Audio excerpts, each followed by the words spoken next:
Pierre Joseph Proudhon. Let's do it. Peter Kropotkin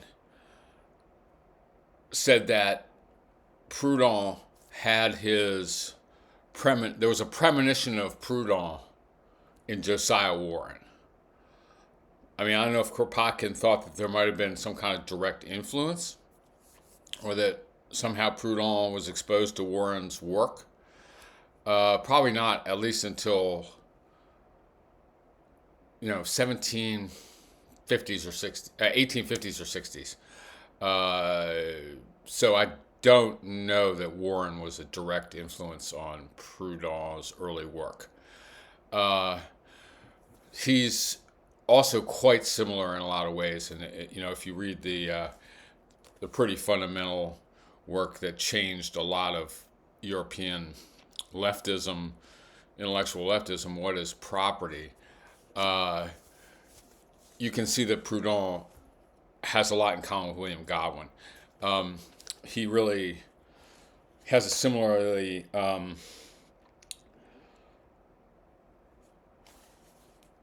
positive view of human nature. He says things like this. This is early on in What is Property, 1840. The consequences of Adam's sin are inherited by the human race, and the first of these is ignorance, says somebody.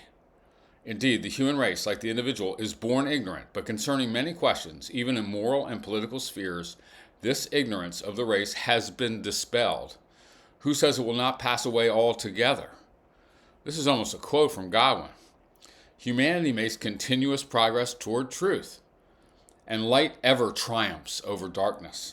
So our disease is not absolutely incurable, and the theory of the theologians is worse than inadequate, like original sin. It is ridiculous, since it's reducible to this tautology. Man errs because he errs. What one should say, however, is this: man errs because he learns. Now, if man achieves the knowledge of all that he needs to know, there is reason to believe that, ceasing to err, he will cease to suffer. It's a quote from Godwin, but it's even more beautifully written, actually. And I guess that's what I want to say about, one thing I want to say about Proudhon. I think that Proudhon bears comparison to Jean-Jacques Rousseau. That's the figure in the Western intellectual tradition that I would connect Proudhon most directly to. And maybe Proudhon felt the same.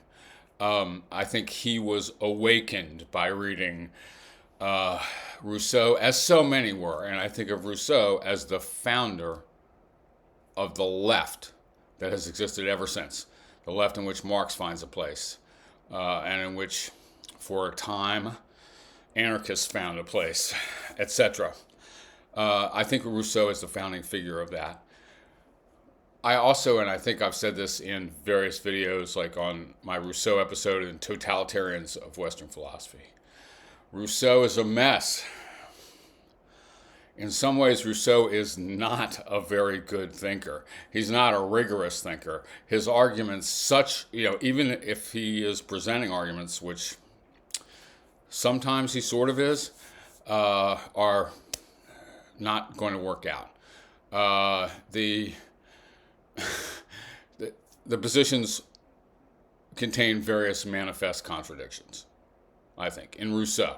All right, you can read all of Rousseau and not know whether he's an anarchist or a totalitarian. Now, I say that's pretty bad, and a political philosopher, you could be a lot clearer than that. But Rousseau is an unbelievably compelling writer. Right? And that was his power, man.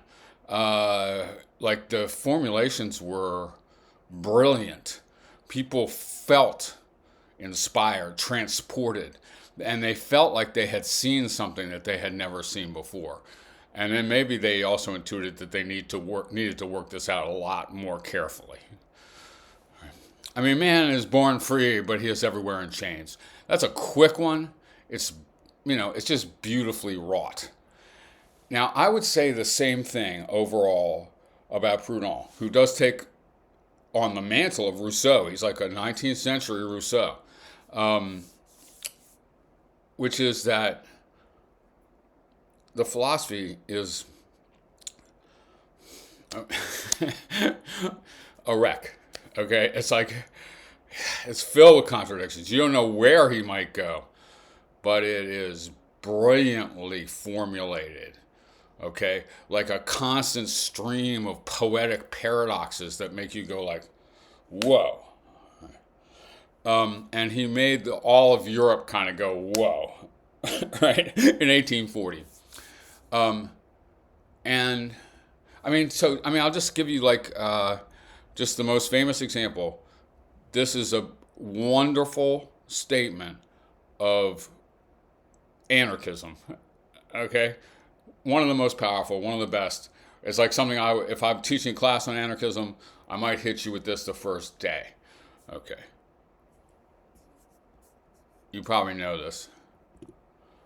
To be governed. This is from the idea of revolution in the 19th century, somewhat later.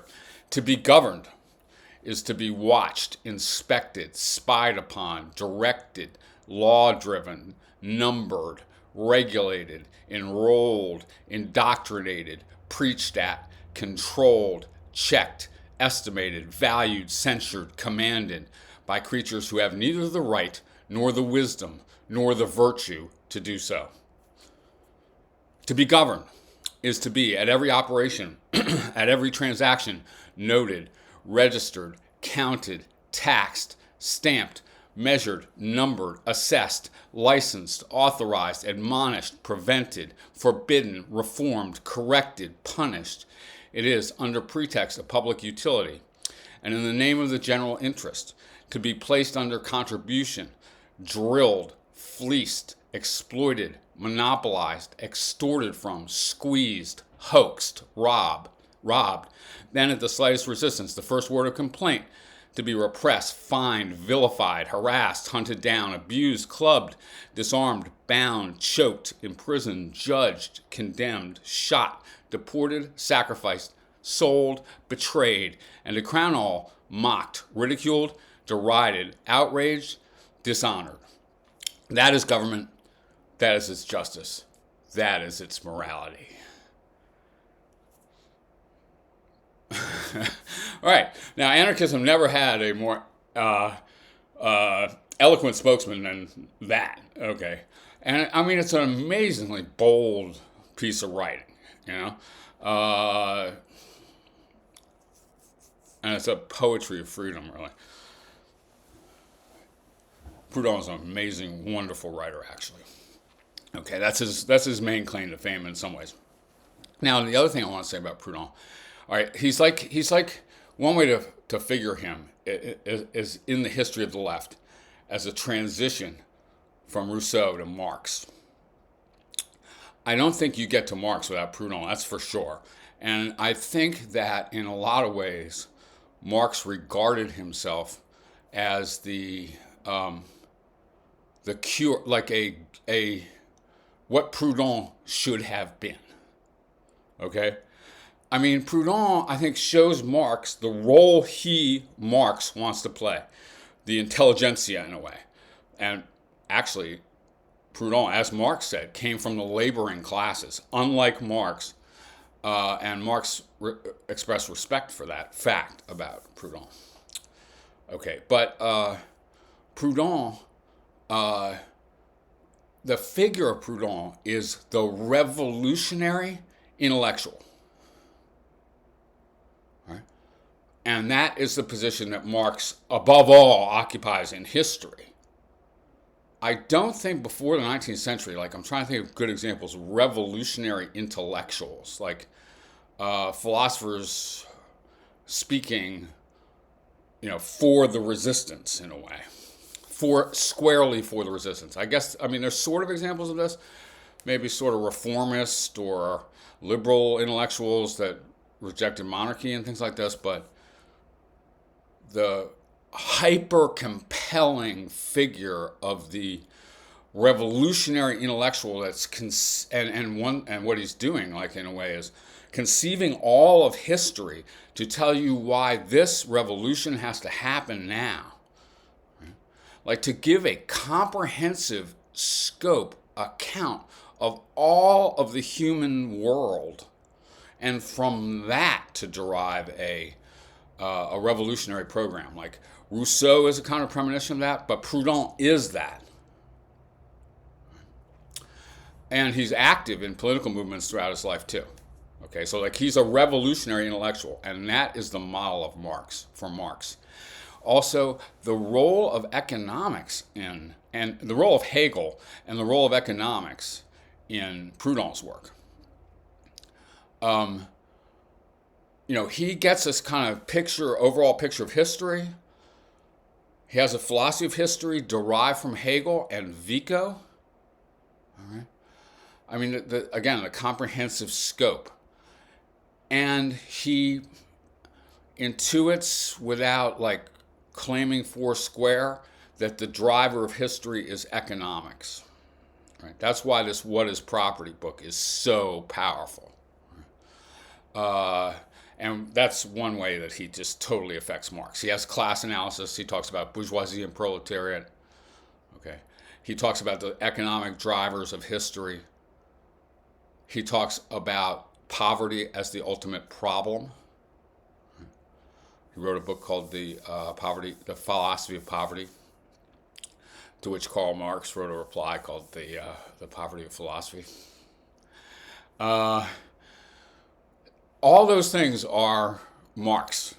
Okay, a Hegelian dialectic and economic account and class-based account of history.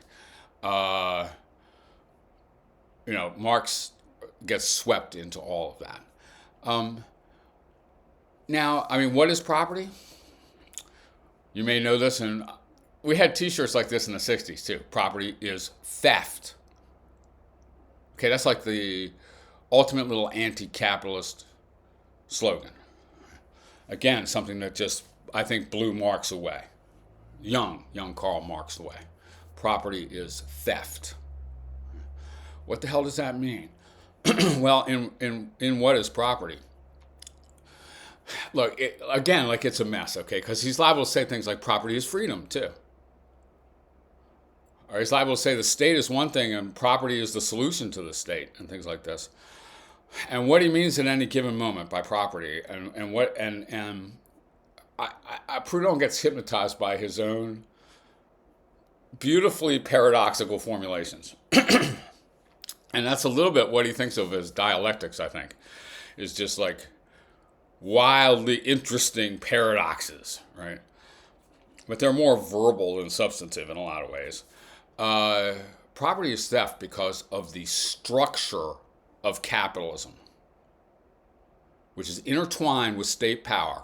You don't get capitalism, 19th century capitalism, without total involvement at every juncture of the state for Proudhon.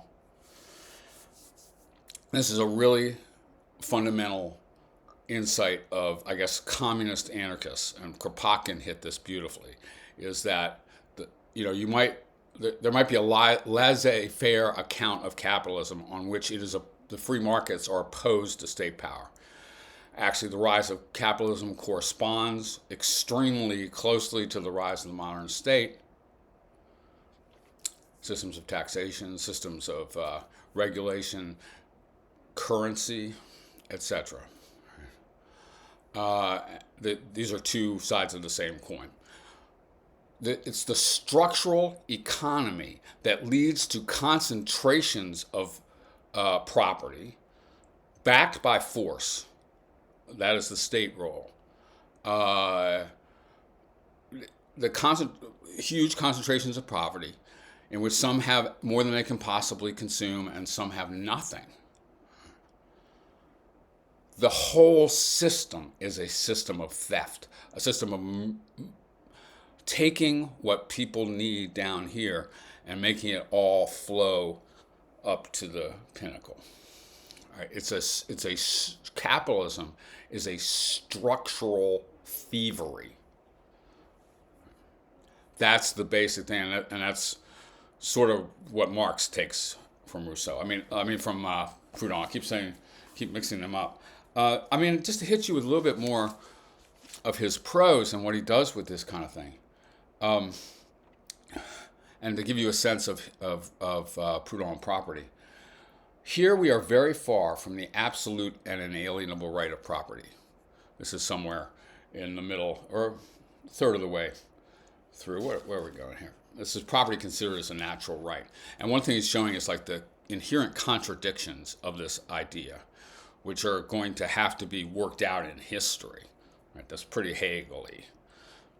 But his engagement with Hegel is pretty casual in a way.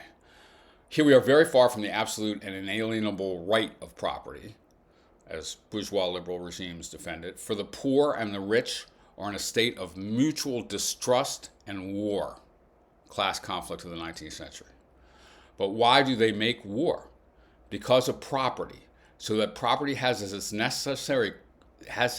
necessary correlative the war against property. Again, property here is meaning capitalist accumulation. You can't have that without having resistance to it. The liberty and security of the rich do not suffer from the liberty and security of the poor. We could all be free and secure together. My liberty does not take away from your liberty. Far from it. They can mutually strengthen and sustain each other.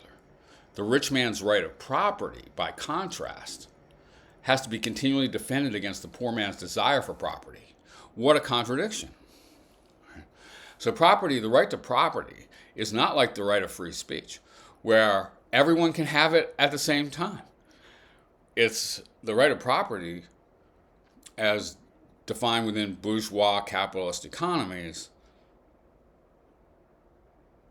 is a name for a structure of total inequality and oppression. In England, they have a poor tax. They wish me to pay this tax. But what connection is there between my natural and inalienable right of property and the hunger from which 10 million poor people are suffering?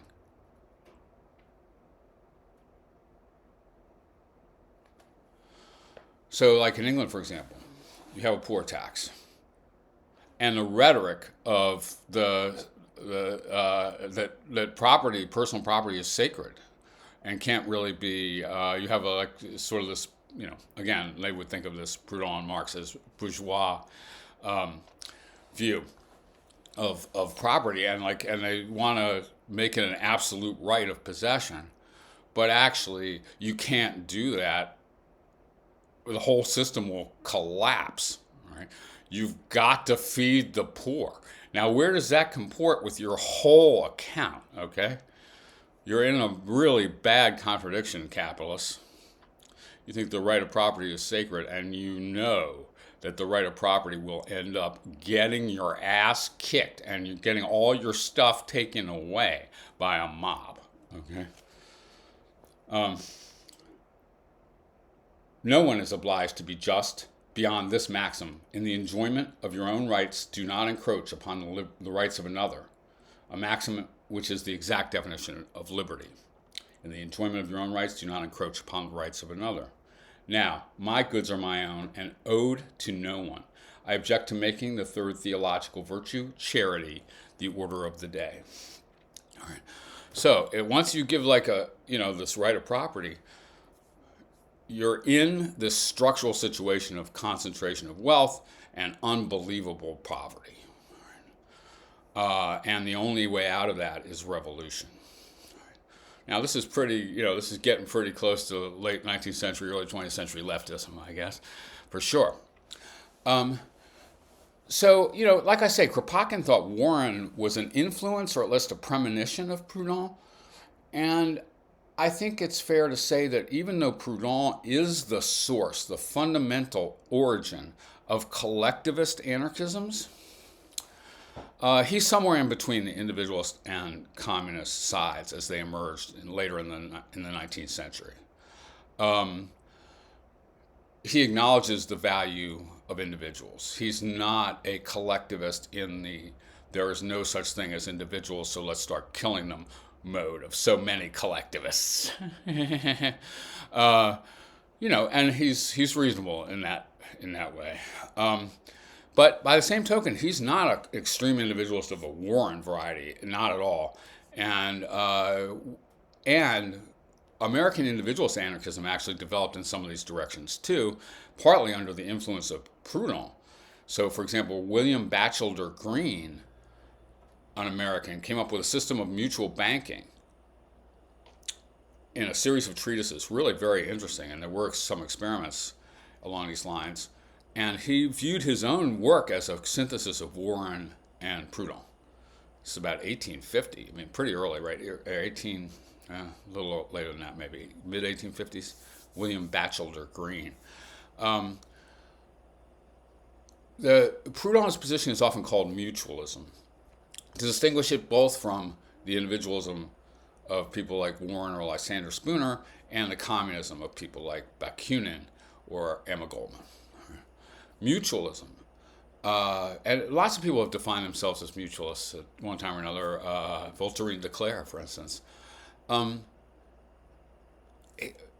His cure for capitalism is not a totalitarian state, and he condemns statist and totalitarian versions of communism. His solution is worker ownership of the means of production, mutual or cooperative, communal ownership of the means of production. He says the workers must own the factories. Okay, and this is a pretty direct and practical way of addressing the injustices of capitalism without sort of trying to go back to some primitive state or compromising all world trade or something like this. It's the idea.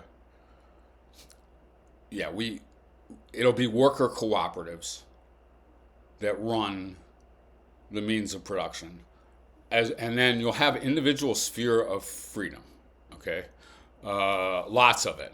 All right, like a libertarian view of how people could live, however they please. So mutualism, it remains kind of a third alternative. It's kind of squishy and amorphous in some ways, and maybe it's related to anarcho-syndicalism and stuff as things go on. But it also, let's say, for example, the Soviets in the early Russian revolutionary period. The idea of Soviets, these are worker cooperatives that run factories and farms. That's a Proudhon idea. The workers of this factory own and run this operation. That, like I say, that's a Proudhon idea. It didn't take the Bolsheviks long to realize that, if you allow these people to have centers of power, if you allow people to run factories and stuff like this with, outside of the central command structure, it's going to be kind of chaotic. Right? Or you can't control what happens. Or ideologies might emerge in those situations that you're not approving of, like Proudhonism, because we're Bolsheviks or whatever. So they crushed those, and they called themselves the Union of Soviet Socialist Republics, but they had no time for Soviets as independent centers of power, cooperative enterprises running factories or farms. They went for a total command economy and a totalitarian political one-party system. And that's exactly what Marx calls for in the Communist Manifesto. A totalitarian one-party system with the dictatorship of the proletariat. The government, the state, to control communication, education, commerce, manufacturing. For real, all right? Everything. Now that split emerges, and in a way it emerges all out of Proudhon's work in Europe. a more mutualist or even individualist side. We'll talk about Max Stirner all the way over in that individualist direction. And then, like I say, Marxist authoritarian socialists. That's what we all call them. That's what Proudhon called them. Statist authoritarian socialists. Proudhon called them that. Bakunin called them that. I call them that. Karl Marx. And all the followers of Karl Marx. Right? But one thing to really say is that Karl Marx was Pierre-Joseph Proudhon's intellectual superior. The work is sharper, much more coherent, much more systematic, ultimately much more convincing. It's hard to be convinced by something that you're seeing is incoherent. What are you going to be convinced of, A or not A? What Proudhon did in a really kind of amorphous, spread out, and chaotic fashion in his authorship, Marx did it in a completely systematic, in a quite systematic and concerted and thoroughly researched way. Anarchists, the closest I think to someone like that the anarchists have is like a systematic, rigorous, clear and compelling theoretician is Peter Kropotkin. You cannot say this about Proudhon, and you cannot say it about Bakunin. These are, compared to Karl Marx, these guys are a mess. But I want to say one more time that does not entail that they are wrong. Okay? Because they're not wrong. And the fact that Marx's stuff was so compelling is one of the factors that lead Marxists to be in a position where they can accomplish millions of deaths. Proudhon does not have that on his conscience wherever he may be right now. Mikhail Bakunin is not responsible for all those deaths. Okay. Karl Marx is. Vladimir Lenin is. That's what they wanted. They wanted it. They persecuted it. They prosecuted it, and they persecuted them. So right at this moment, and I think Warren and Proudhon sort of show this moment of anarchism or libertarianism before before Marxism, and before politics kind of seemed to break down into laissez-faire capitalism against statist totalitarian communism.